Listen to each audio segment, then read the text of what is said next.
এরকম মহিলা ঠিক করেছে যে আমি সেলফ ডিপেন্ড হবো, কি হবো, সেলফ ডিপেন্ড হবো, এবং আমি বিয়ে করবো না, আমি নিজের মালিক, নিজে সারা জীবন থাকবো। বিয়ে করলে কি অন্যের মালিক হয়ে যাবে, ঠিক কিনা, অন্যের মালিক হবে, অন্যের কথাই চলতে হবে। তো এরকম একটা বাড়ির মহিলা ঠিক করলো যে আমি নিজে মালিক হবো, নিজে একা থাকবো এবং নিজে সারা জীবন বিয়ে করবো না। তো এরকম ভাবে বাড়ির লোক, বাবা মা চিন্তায় পড়ে গেছে যে কি করা যায়, মেয়েটাকে কিভাবে বিয়ে দেবো। তো মেয়েটাকে বুঝিয়ে সুঝিয়ে একটা ভালো ডাক্তারের কাছে পাঠালো। কার কাছে? একটা ভালো কনসালটেন্ট ডাক্তারের কাছে পাঠালো। তো মেয়েটা জানে না জানি এমনি ডাক্তারের কাছে গেছি, কোনো বিষয়ের জন্য হয়তো গেছি। তো সবশেষে মেয়েটাকে ডাক্তার বোঝালো বিয়ে করা কেন উচিত। কেন বলছে, ভাবো তোমার বিয়ে করা উচিত, ডাক্তার কিন্তু বলেনি। মেয়েটাকে জিজ্ঞাসা করছে, আচ্ছা ভাবো তুমি বড় হবে, বলছে হ্যাঁ বড় হবো, অনেক টাকা ইনকাম করবে, বলে হ্যাঁ অনেক টাকা ইনকাম করবো, নিজের নাম প্রতিপত্তি হবে, বলছে হবে, বলছে জীবনে একা একা চলতে চলতে অনেক ভুল ভুল ত্রুটিও হবে, বলছে হ্যাঁ ভুল ত্রুটি হবে। ডাক্তার বলছে আচ্ছা এই যে ভুল ত্রুটিগুলো হবে এটা নিশ্চয়ই তুমি তোমার জন্য হবে, এটা ভাববে না। বলবে হ্যাঁ সত্যিই তো, ভুল ত্রুটি আমার জন্য হবে, আমি নিজেকে কেনই বা দোষারোপ করবো। বলছে বিয়ে তো ওই জন্য করা উচিত কারণ স্বামী থাকলে ওই দোষ তুমি স্বামীর গাড়ি চাপাতে পারো। তো এটা হয় মানে কোনো কিছু ভুল ত্রুটির জন্য কিন্তু আমরা দেখবেন একে অপরের দিকে দোষ দিই কি দিই না, ঠিক কি না। আর ছেলেদের একটা ডায়লগ, আমি কি করলাম, ঠিক কিনা, এটা জানে যারা হাজবেন্ড, তারা জানে গোপাল বাবু হাসছে, ঠিক কিনা, এটা হয়। যাই হোক, আমি 2 মিনিট একটা বিষয় নিয়ে আলোচনা করব, স্যার তারপরে আসবে, স্যার আজকে বিষয়টা ক্লোজিং করবে। সেলস একটা টপিক, ঠিক কিনা, আমি ভাবছিলাম এটা ভেবে পাচ্ছিলাম এটা নিয়ে একটু আলোচনা করা দরকার। তো আমাদের বিক্রি, আমরা কিসে আছি, ডাইরেক্ট সেলিং এ আছি, হ্যাঁ কি না। সেলস একটা টপিক, ঠিক কিনা, আমাদের সেলস করতে হচ্ছে। আমরা হেলথ নিয়ে সেল করি বা আমরা প্ল্যানটাকে সেল করি, দুটো বিষয় আমাদেরকে সেল করতে হয়। সেল ক রকমের হয়, অনেক রকমের, একটা B2C আর একটা B2B। স্যার বলছিলেন না আমাদের B2B মডেল, কে বলছিলেন, কোন ম্যাডাম বলছিলেন, B2B মডেল। হ্যাঁ B2B মডেল, B2C মডেল, আরো একটা মডেল আছে B2B, B2BC, এরকম কিছু মডেল আছে। আর একটা মডেল আছে ডাইরেক্ট সেলিং। ডাইরেক্ট সেলিং কিন্তু B2B এর অংশ, কিন্তু ডাইরেক্ট সেলিং কিন্তু B2B নয়। আর একটা আছে হচ্ছে আপনার হচ্ছে MLM মানে মাল্টি লেভেল মার্কেটিং। আর একটা যে ডিজিটাল সেলিং, মানে 5 রকমের টোটাল সেল হয়। আমরা করছি 2 রকমের সেল, একটা B2B মডেল আর একটা হচ্ছে ডাইরেক্ট সেলিং। দুটো মডেলে কিন্তু আমরা সেল করছি। এবার সেল করার প্রথম বিষয় যেটা হচ্ছে সবথেকে ইম্পর্টেন্ট টপিক, যে সেল করতে গেলে আগে আমাকে যেটা করা দরকার সেটা হচ্ছে আমাকে আগে প্রবলেম সলভার হতে হবে। এটা আমরা শুনে এসেছি, ঠিক কি না, প্রবলেম সলভার হতে হবে। আমি কিন্তু ডাইরেক্ট কোনো জায়গায় কিন্তু সেল করতে গেলে এটা আমাকে খুব মাথায় রাখতে হবে, আমি যদি না প্রবলেম সলভার হতে চাই তাহলে কিন্তু আমি কোনোদিন সেল করতে পারবো না। কেউই কোনোদিন সেল করতে চায় না, আর কেউ চায় না যে আমাকে কেউ ঠকিয়ে কোনো জিনিস দিয়ে গেল আমি ডাইরেক্ট নিয়ে নেবো। কেউ চাই কি, কোনো ব্যক্তি চাই কি। তাহলে আমি যদি তার প্রবলেমটা বুঝে তাকে সলভ করতে চাই তবেই কিন্তু সে আমার জিনিসটা নেবে। এটা আমাকে মাথায় রাখতে হবে। আমার মঙ্গল নিয়ে আমি কাউকে যাকে তাকে বলবো না, তার কি প্রবলেম আছে আগে সেটাকে আমাকে কি করতে হবে, জানতে হবে। তাহলে আমাকে প্রবলেম সলভার হিসাবে যেতে হবে, তাকে সাহায্য করার জন্য যেতে হবে।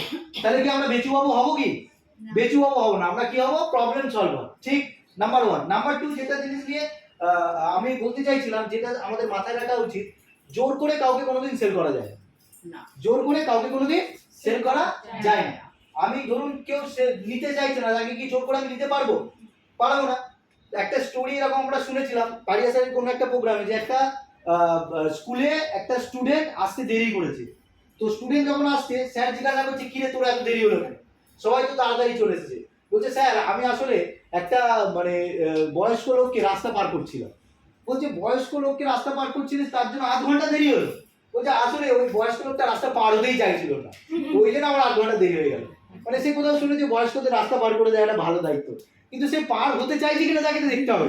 বয়স্ক লোক পেয়ে কি রাস্তা আমরা পার করবো, নিশ্চয়ই না।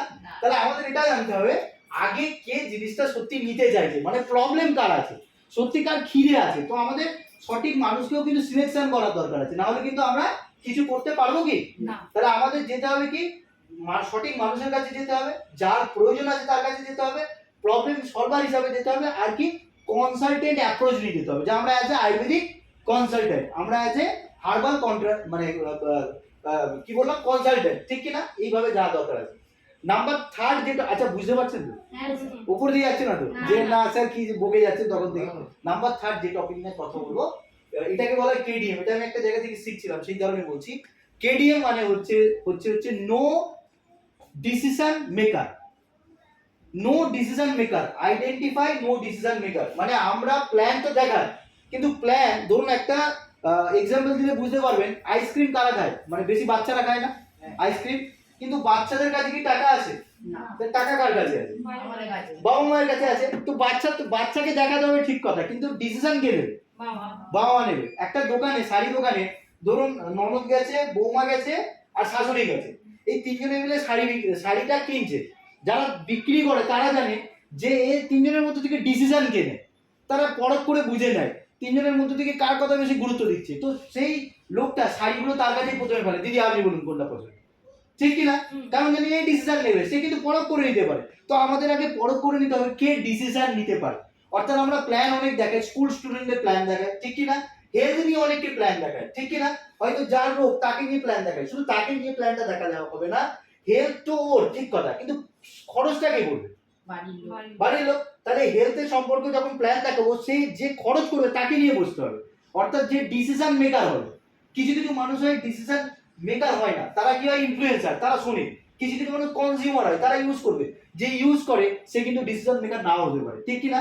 তাহলে আমরা এখন থেকে যাদেরকে প্ল্যান দেখাবো তার সঙ্গে সে যে ডিসিশন নেবে তাকে সঙ্গে নিয়ে কিন্তু বসবো। যাদেরকে হেলথ নিয়ে বলতে যাবো, যে ডিসিশন নেবে তাকে সঙ্গে নিয়ে বসলে কিন্তু কাজটা অনেক বেশি সুন্দর হবে। কারণ হেলথ নিয়ে বলে চলে গেলাম, সে বললো আমি বাড়িতে খবর নিয়ে জেনে জানাবো, তারপরে দেখা যাবে বাড়ির লোককে সঠিকভাবে সে বোঝাতে পারবে না। ইয়ে জানো, বোঝানোর দায়িত্ব কার? আমাদের। বোঝাচ্ছে কে? সে পেশেন্ট বোঝাচ্ছে, সেই স্টুডেন্ট বোঝাচ্ছে, তাহলে সে কি সেই লেভেলে বোঝাতে পারবে? বোঝাতে পারছে না। সেখান থেকে অনেক কিন্তু কাস্টমার বা কনজিউমার বা পেশেন্ট আমাদের কাছ থেকে চলে যাচ্ছে, ঠিক কিনা? লাস্ট পয়েন্ট যেটা দরকার, যেটা আমার জানা দরকার, বলা দরকার, আসল কথা কি, আমরা সঠিক জায়গায় গিয়ে ধাক্কা দিতে হবে। ধরুন কি এটা দেয়াল, এটা তো দেয়াল, এটাকে ধাক্কা দিলে দরজা খুলবে না, তাহলে আমাকে কোথায় ধাক্কা দিতে হবে? দরজায় দিতে হবে। দরজাটাকে ডিসিশন নিতে পারবে। আর এটাকে যে হচ্ছে কনজিউমার, যে ইউজ করে, এই হচ্ছে পেশেন্ট, আর এই হচ্ছে টাকা খরচ করে, ঠিক কি না? তো আমাদের দরজায় দেয়ালে নয়, কোথায় ধাক্কা দেবো? দরজায়। আর নাম্বার 4 যেটা পয়েন্ট আমার মনে হয়েছে খুব ভালো বিষয়, তার বাজেট সম্পর্কে জানতে হবে। কি? তার বাজেট সম্পর্কে জানতে হবে। দুটো প্রকারের মানুষ হয়। একটা প্রকারের মানুষ আছে যে খরচ করতে চায় না, যে খরচ করতে পারবে না। কি? একটা মানুষ হচ্ছে যে খরচ করতে পারে না প্লাস খরচ করতে চায় না। খরচ করতে সে পারে না প্লাস খরচ করতে চায় না। আর এক প্রকারের মানুষ আছে যে খরচ করতে পারে, খরচ করতে চায়, ঠিক কি না?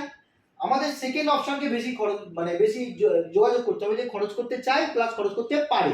শুধুমাত্র তাকে তার বেসিক নিডটা জানতে পারলে, তার প্রয়োজনটা জানতে পারলে, আর তাকে সঠিকভাবে অ্যাপ্রোচিংটা করতে পারলে, মানে তার প্রয়োজন অনুযায়ী মানে হেল্প করা, বললাম না আমরা অ্যাজ এ কি হবো, সলভার, তার প্রবলেমটাকে যদি সলভ করার জন্য সঠিকভাবে যেতে পারি তাহলে হবে। আর এক প্রকারের মানুষ আছে যার কাছে টাকা আছে কিন্তু খরচ করতে চায় না। এরকম আছে না? টাকা আছে কিন্তু খরচ করতে চায় না। সেক্ষেত্রে কি করতে হবে? তাহলে আমি তার কাছে সঠিকভাবে বোঝাতে পারছি না হয়তো, তাহলে আমাকে আরো ভালো করে তাকে বোঝাতে হবে, তার প্রবলেম সলভের জায়গাটা বোঝাতে হবে। আর এক প্রকারের মানুষ আছে যার কাছে টাকা নেই কিন্তু খরচ করতে চায়।